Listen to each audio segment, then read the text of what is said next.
Meu nome é Elara Fontes, e eu tinha exatamente 17 anos, 11 meses e 22 dias quando ouvi meu pai dizer o nome do sítio da minha avó dentro de uma ligação que ele não sabia que eu estava ouvindo. 8 dias depois, eu completei 18 anos. Naquela mesma noite, às 23 horas e 47 minutos, eu estava sentada no escritório da doutora Miriam Cavalcante com uma caneta na mão e 32 páginas de documentos na minha frente. A doutora Miriam estava na tela do notebook, o cabelo preso, a voz calma como quem já tinha feito aquilo centenas de vezes. A sala era iluminada só pelo monitor. Lá fora, chuva fina. Ela disse: "Elara, você pode assinar." Eu assinei. 40 minutos depois, o sítio das Pedras Brancas, 12 hectares de terra, casa de pedra centenária, pomar de goiabeiras e açude com nascente, passou legalmente para o meu nome. Para sempre. Sem inventário. Sem partilha. Sem audiência. Sem a minha mãe. Sem o meu pai. Sem o tio Sérgio que naquele mesmo momento em algum lugar da cidade, estava imprimindo um contrato de compra e venda para uma propriedade que nunca foi dele, e que ele tinha certeza absoluta que seria. Quando meu pai me ligou na manhã seguinte para me contar sobre a venda, eu deixei ele falar por 4 minutos inteiros. Ouvi o número. Ouvi o nome da construtora. Ouvi a promessa de que eu receberia a parte que me cabia. Ouvi tudo. Depois disse: "Pai, você vai querer ligar para a doutora Miriam Cavalcante antes de continuar essa conversa." Ele perguntou quem era essa pessoa. Eu disse que ela explicaria melhor do que eu. Desliguei. Ele não sabia quem era a doutora Miriam Cavalcante. Mas descobriu. E com ele descobriu o tio Sérgio, o advogado do tio Sérgio, e o gerente jurídico da construtora Horizonte Sul. Todos descobriram no mesmo dia. Cada um à sua maneira. Se você chegou até aqui, eu preciso que você fique. Porque essa história não é sobre raiva. Não é sobre me vingar de ninguém. É sobre uma velhinha que passou 20 anos preparando um papel que ninguém mais sabia que existia. E sobre uma neta que aprendeu a ser paciente o suficiente para esperá-lo chegar. Se você gosta de histórias como essa, deixa o like agora e se inscreve no canal. E me conta nos comentários de onde você está ouvindo isso. Qual cidade, que horas são aí? Eu gosto de saber de onde as pessoas estão me ouvindo. Tem gente que escuta isso de madrugada, tem gente que escuta no ônibus, tem gente que escuta lavando louça, e todas essas horas merecem uma história boa. Mas antes de continuar, deixa eu te levar de volta. 13 anos atrás. Um sábado de manhã cedo no sítio das Pedras Brancas, quando eu tinha 5 anos e não entendia nada de traste irrevogável, mas entendia muito bem o cheiro de café passado no coador de pano. A vovó Conceição acordava antes do sol. Eu sei disso porque toda vez que eu passava o fim de semana no sítio, ela já estava na varanda quando eu abria os olhos, sentada na cadeira de palha com a xícara na mão, olhando para o açude como se tivesse uma conversa silenciosa com a água. Às vezes eu ficava na porta observando ela por um tempo antes de aparecer, porque havia algo naquela cena que eu não queria interromper. Uma paz que parecia antiga, enraizada do tipo que não se fingia. O ar da manhã ali tinha um cheiro específico que eu nunca consegui reproduzir em nenhum outro lugar. Terra úmida, goiaba madura e fumaça de lenha vinda do fogão da cozinha. No inverno, tinha também o cheiro de orvalho nas pedras da varanda. No verão, tinha o cheiro do açude quando o vento vinha de sul. Eu tinha 10 anos na primeira vez que ela me levou até o escritório pequeno no fundo da casa. O escritório era separado do corpo principal da construção, uma pequena edificação de pedra que meu bisavô tinha construído nos anos 50, com parede grossa de quase 50 centímetros, uma janela alta com vidro fosco que deixava passar luz mas não imagem, e uma mesa de carvalho escuro que pesava mais do que qualquer coisa que eu já tinha tentado mover na vida. A madeira tinha marcas de décadas de uso, não arranhões descuidados, mas as marcas de quem trabalha de verdade. Uma caneta que escorregou. Um copo que ficou tempo demais no mesmo lugar. Uma régua usada tantas vezes que deixou um sulco fino na borda da mesa. Em cima dessa mesa, sempre no mesmo lugar, no canto direito de quem entra, ficava a pasta. Era uma pasta de couro marrom com fecho de latão dourado no centro. O couro tinha marcas de uso em todas as bordas, não de descuido, mas de tempo. De mãos que abriram e fecharam aquela pasta por décadas. O fecho fazia um clique específico quando encaixava. Seco. Preciso. O tipo de som que diz: "Isso está guardado." A vovó Conceição abriu a pasta naquele dia e me mostrou um mapa desenhado à mão do sítio. Cada divisão de terra estava ali, feita com uma caneta de ponta fina e régua, com a letra dela nas anotações laterais minúscula, inclinada levemente para a direita. Cada árvore marcada com um Símbolo diferente: círculo para goiabeira, triângulo para mangueira, X para as que já tinham morrido, mas ela quis registrar mesmo assim. O açude no canto sul. A nascente no canto nordeste, que a maioria das pessoas nem sabia que existia porque ficava atrás de um trecho de mata fechada que parecia intransponível, mas não era. Ela passou o dedo por cada linha como quem estava descrevendo uma pessoa, não uma propriedade. Elara, ela disse, sem tirar os olhos do mapa, você sabe o que é valor? Eu disse que sim, porque achei que sabia. Ela fechou a pasta. Clique. Valor não é o que as pessoas pagam. Valor é o que fica quando todo mundo foi embora. Não entendi completamente naquela época. Era uma frase bonita, o tipo que a gente repete sem saber o peso. Mas eu guardei. Do jeito que a gente guarda as coisas que parecem grandes demais para a nossa cabeça atual, sem saber ainda que elas vão crescer junto com a gente. Nos anos seguintes, ela me ensinou coisas no sítio que pareciam pequenas e não eram. Me ensinou a identificar uma goiaba boa pelo peso na palma da mão, não pela cor. Me ensinou que o açude nunca deveria baixar abaixo de um determinado nível em março, e que se baixasse, era sinal de que alguém estava desmatando a nascente acima, porque a água tinha memória de onde vinha. Me ensinou a organizar documentos por data e por assunto ao mesmo tempo, porque documento sem ordem é só papel, e papel sem ordem é lixo. Ela me dava tarefas reais. Não tarefas de criança, tarefas que importavam. Catalogar as notas fiscais do sítio por ano e tipo de despesa. Medir a altura da cerca do pomar com uma trena de metal que pesava na bolsa. Copiar datas de documentos antigos para um caderno novo, porque os papéis originais estavam amarelando e ela queria um registro que durasse mais do que ela. Eu me sentia útil, concretamente útil, mais do que em qualquer outro lugar da minha vida naquela época. O que eu não sabia, o que só fui saber anos depois, dentro do escritório da doutora Miriam com os documentos do traste espalhados na mesa, é que enquanto eu catalogava aquelas notas fiscais na mesa de carvalho, minha avó estava fazendo reuniões mensais com uma advogada especializada em planejamento patrimonial e proteção de bens. Reuniões que começaram quando eu tinha 6 anos, que duraram 4 anos, que produziram um documento de 32 páginas registrado em cartório em outubro, quando eu tinha 14 anos, sem que ninguém da família soubesse. Ninguém. Nem meu pai, nem minha mãe, nem o tio Sérgio. Só a doutora Miriam Cavalcante, que guardou uma cópia assinada em cofre no escritório dela, e a vovó Conceição, que guardou a outra dentro da pasta de couro marrom com fecho de latão, no mesmo lugar onde eu tinha visto o mapa do sítio pela primeira vez. Em casa, o sítio era outro assunto.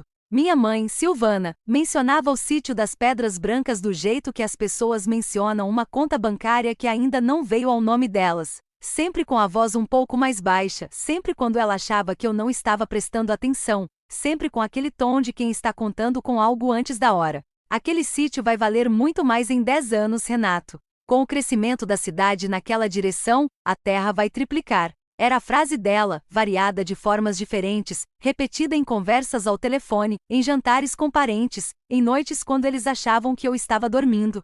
Meu pai concordava com a cabeça do jeito que concordava com a maioria das coisas que a Silvana dizia, sem entusiasmo próprio, mas sem resistência também. Ele era um homem que preferia a paz doméstica a ter razão, e ao longo dos anos isso tinha criado um desequilíbrio que eu observava sem nomear. Eu tinha uma irmã mais nova, a Bianca. 2 anos menor que eu, cabelo liso, a favorita silenciosa. Não porque meus pais dissessem em voz alta, eles nunca diriam. Era nos detalhes que eu aprendi a registrar porque a vovó Conceição me ensinou que os detalhes importam. A Bianca recebia presentes que eu não recebia. As reclamações dela eram ouvidas com mais paciência e mais perguntas. Quando ela queria algo, havia negociação. Quando eu queria algo, havia um prazo ou um esquecimento. Aprendi cedo a não querer muita coisa em voz alta.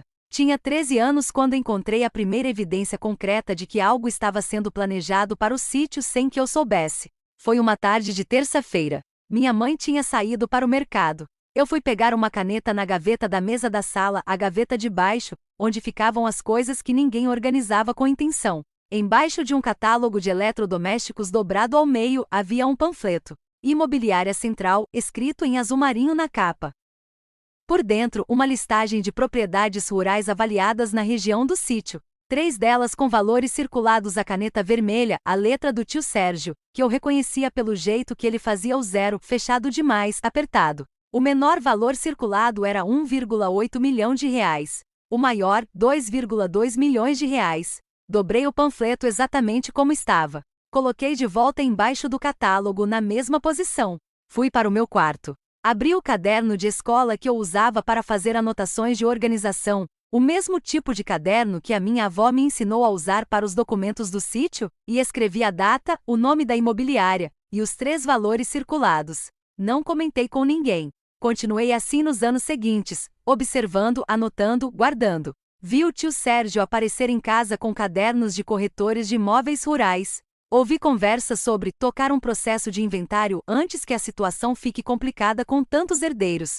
Percebi que ninguém me perguntava o que eu pensava sobre nada que envolvia o sítio, eu era mencionada apenas como variável de partilha, não como pessoa com opinião. Eu era parte da paisagem doméstica, não das decisões. Esse era um erro que eles fariam até o fim. A vovó Conceição morreu em março, quando eu tinha 17 anos. Foi rápido. Ela adoeceu em fevereiro com uma pneumonia que pareceu simples no começo e não era. Não chegou ao fim do mês seguinte. Eu estava na escola quando minha mãe ligou. Não chorei na ligação, chorei depois, sozinha no banheiro da escola, com a torneira aberta para abafar o som. Peguei o ônibus sozinha até o hospital. Cheguei quando ela ainda estava consciente, lúcida, os olhos abertos mas o corpo já decidindo que estava na hora. Ficamos as duas em silêncio por um tempo que não consigo medir, pode ter sido 20 minutos, pode ter sido 1 hora.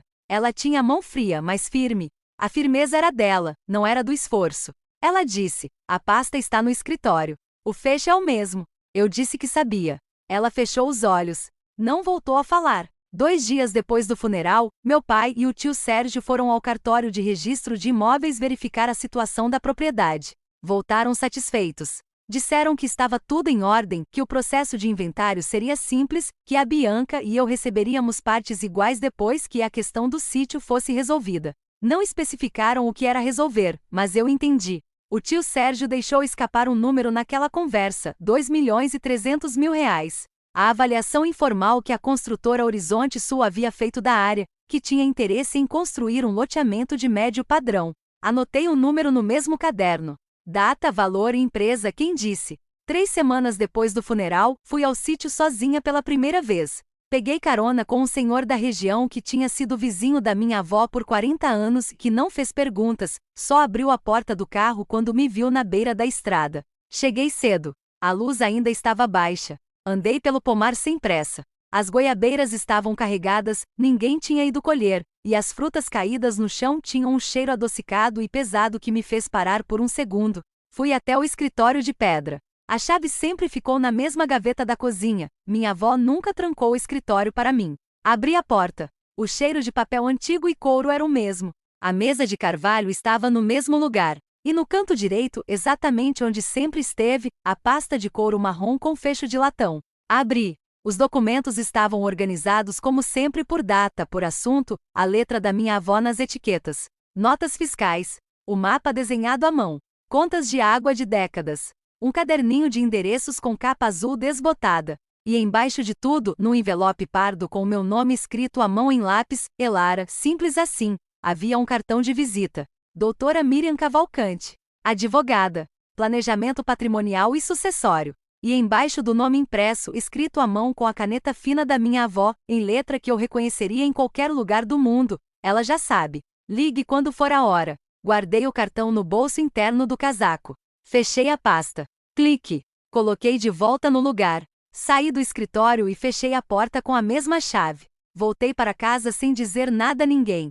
16 dias depois, faltando 8 dias para o meu aniversário de 18 anos, o celular vibrou com uma mensagem de um número que eu não tinha na agenda. Elara, meu nome é Miriam Cavalcante. Fui advogada de sua avó, Dona Conceição, por 4 anos. Quando você estiver pronta, preciso conversar com você sobre o sítio das Pedras Brancas. Não corre pressa, mas corre prazo. Respondi em 30 segundos. Estou pronta. Quando a senhora pode me receber? Ela disse, amanhã às 14 horas. A reunião foi no dia seguinte, em um escritório no 10º andar de um edifício no centro. Paredes cobertas de livros ordenados por área, não por estética, por uso. Mesa de vidro. 2 cadeiras de frente. Uma janela larga com vista para a cidade. A doutora Miriam tinha cabelos grisalhos cortados curtos e lisos, óculos de armação fina de metal dourado, e uma voz que não se apressava. Ela me cumprimentou, me ofereceu água, e sem preâmbulo colocou uma pasta na minha frente.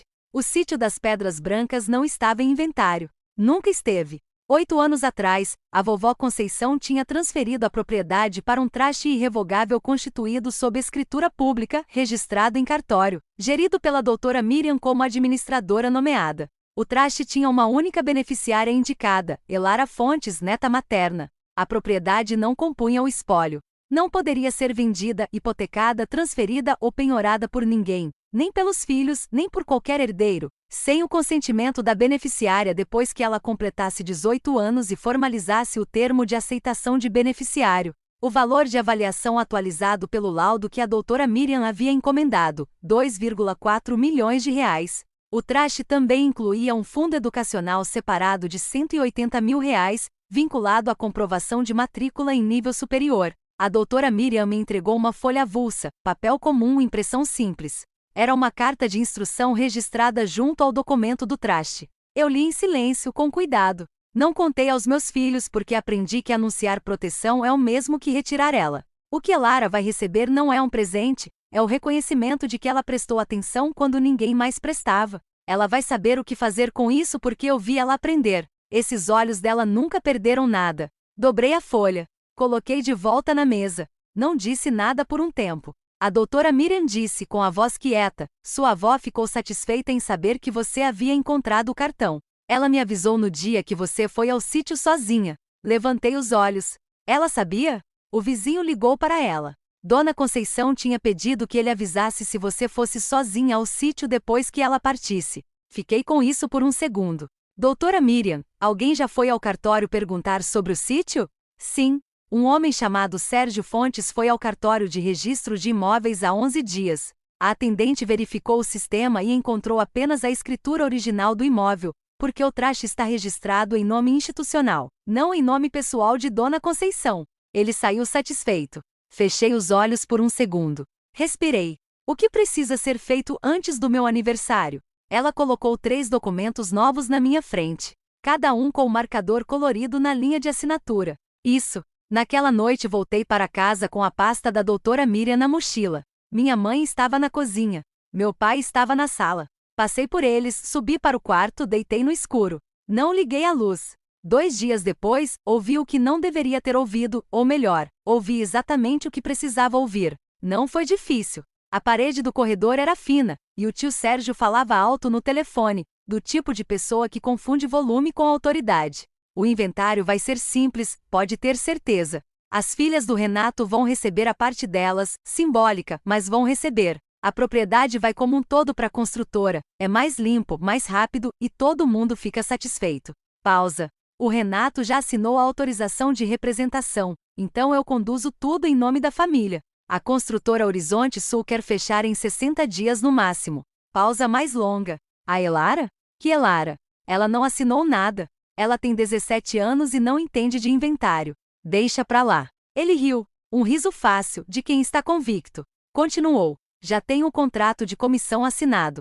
3% sobre 2,4. Você faz a conta. R$ 72 mil. De comissão. Pelo sítio da minha avó, que não era de ninguém vender. Voltei para o quarto. Sentei na beira da cama. Peguei o celular e mandei mensagem para a doutora Miriam. 2 palavras. Eles começaram. Ela respondeu em 4 minutos. Eu sei. Tudo está pronto. Descanse. Se você já precisou ficar em silêncio para se proteger, mesmo querendo gritar, mesmo querendo entrar naquele corredor e dizer tudo de uma vez, me conta nos comentários. Porque aquela semana foi a mais silenciosa da minha vida inteira. E se você ainda não se inscreveu no canal, faz isso agora. Porque o que aconteceu depois foi lento, exato, e absolutamente irreversível. Na véspera do meu aniversário, saí de casa às 6 da manhã. Disse que ia à padaria. Peguei um ônibus na esquina. Depois uma van interestadual. Depois carona com o mesmo senhor vizinho que me levou na primeira vez. Ele não perguntou nada, só abriu a porta e ligou o rádio baixinho. Cheguei ao sítio antes das 8. A manhã estava fria de verdade. O tipo de frio que entra pela gola do casaco e fica. O açude refletia o céu cor de chumbo e granizo. O pomar estava silencioso, só o barulho da brisa nas folhas das goiabeiras, aquele barulho específico que parece que alguém está virando páginas. Andei até o escritório de pedra com a chave que sempre ficou na mesma gaveta da cozinha. Abri a porta. O cheiro de papel antigo e couro me parou por um segundo no batente. Coloquei a mochila na cadeira. Tirei a pasta da doutora Miriam. Tirei também a pasta de couro marrom da mesa de carvalho e abri as duas lado a lado. O mapa desenhado à mão ao lado dos documentos do traste. A letra da minha avó ao lado dos textos jurídicos que ela havia mandado preparar. Li cada página dos documentos do traste. 32 páginas. Com atenção, sem pressa. Em algum momento entre a página 12 e a página 18, eu chorei. Não foi um choro de vitória, isso ainda não tinha chegado. Não foi de raiva. Foi um choro específico, do tipo que vem quando você entende o tamanho silencioso do amor de alguém, quando você percebe que uma pessoa passou anos planejando a sua proteção sem te dizer uma palavra, porque te dizer seria o mesmo que desfazer o plano. Quando você entende que ela acreditou em você antes de você ter feito qualquer coisa para merecer isso. Chorei porque aquilo não deveria ter sido necessário. Porque minha avó não deveria ter precisado de um traste irrevogável para proteger um bem dela de dentro da própria família. Mas ela precisou. E ela fez. E estava feito. Às 23h47, o notebook conectou na rede que o vizinho havia autorizado. A tela da doutora Miriam acendeu no horário exato. Ela estava no escritório dela, o cabelo preso, a mesa iluminada pela mesma luz fria de sempre. Feliz aniversário, Elara. Obrigada, doutora Miriam. Você está pronta? Olhei para a mesa de carvalho, para o mapa, para a pasta de couro, para os 32 documentos. Sim, ela me guiou página por página, em voz calma e precisa. Termo de aceitação de beneficiário, eu assinei. Declaração de ciência e concordância com os termos do traste, eu assinei. Confirmação de identidade com autenticação por reconhecimento de firma previamente registrado, eu assinei. Cada assinatura no espaço marcado. Cada rubrica na margem lateral. Às 0h13 do dia do meu 18º aniversário, a doutora Miriam disse, registrado digitalmente. O sítio das Pedras Brancas está em seu nome. Obrigada por tudo, doutora Miriam. E pela minha avó. Ela fez uma pausa. Ela seria feliz agora. A tela apagou. Fiquei no escritório por mais um tempo sem ligar nenhuma luz. Lá fora, o açude estava quieto. A noite estava quieta. Eu estava quieta. Em outro lugar da cidade, o tio Sérgio estava com a impressora ligada. A minuta do contrato de compra e venda que ele planejava protocolar no cartório naquela semana tinha 18 páginas. O advogado que ele havia contratado era especializado em inventários comuns, nunca tinha trabalhado com traste irrevogável. Cada linha daquele contrato era juridicamente inválida. Ele não sabia disso ainda. Meu pai ligou às 10h12 da manhã do meu aniversário. A voz dele tinha aquele tom de quem está anunciando uma boa notícia que não pediu autorização para dar. Elara, a gente precisa conversar. Sobre o sítio. Fechamos uma coisa muito boa, e você vai receber a parte que é sua justa proporcional. Vai poder usar o dinheiro para a faculdade, para o que você quiser. Deixei ele falar. Ouvi o número 2,4 milhões, a venda para a construtora Horizonte Sul, o prazo de 60 dias. A parte que eu e a Bianca receberíamos definida depois conforme o que fosse justo. Quando ele parou, eu disse, pai, você vai querer ligar para a doutora Miriam Cavalcante antes de continuar essa conversa. Quem é essa pessoa? A advogada da vovó Conceição. O número dela está na agenda dela. Você vai encontrar. Elara, o que você fez? Nada, pai. Eu só assinei o papel que a vovó deixou para mim. Desliguei. Às 11h56, o tio Sérgio e o advogado dele chegaram ao cartório de registro de imóveis com o contrato pronto. O funcionário de atendimento, um homem de uns 40 anos, óculos sem aro, a voz de quem já explicou a mesma coisa muitas vezes, recebeu os documentos, analisou por alguns minutos com o sistema aberto e então levantou os olhos.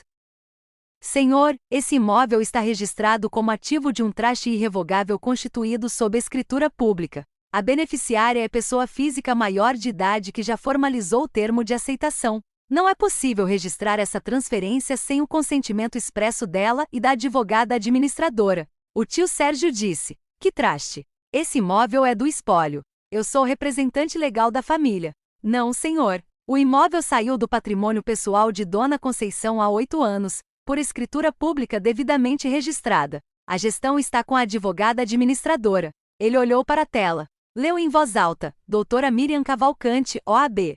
Silêncio. Você vai precisar entrar em contato com ela antes de qualquer protocolo. Eu não estava no cartório. Mas a doutora Miriam me ligou às 15h20 para me contar, com a voz de quem está descrevendo um relatório técnico, sem nenhum prazer desnecessário. Às 16h45, meu pai me ligou novamente. Dessa vez sem o tom de anúncio. Só tensão. Elara, o que é esse traste? Sua avó não tinha o direito de fazer isso sem avisar a família. Esperou ele terminar. Depois disse, a vovó Conceição tinha todo o direito legal de constituir um traste com propriedade que era exclusivamente dela, em favor de quem ela escolhesse. Ela escolheu. Eu aceitei. Isso é tudo que aconteceu. Você vai desfazer isso. Não vou. O traste é irrevogável. Isso está no próprio nome.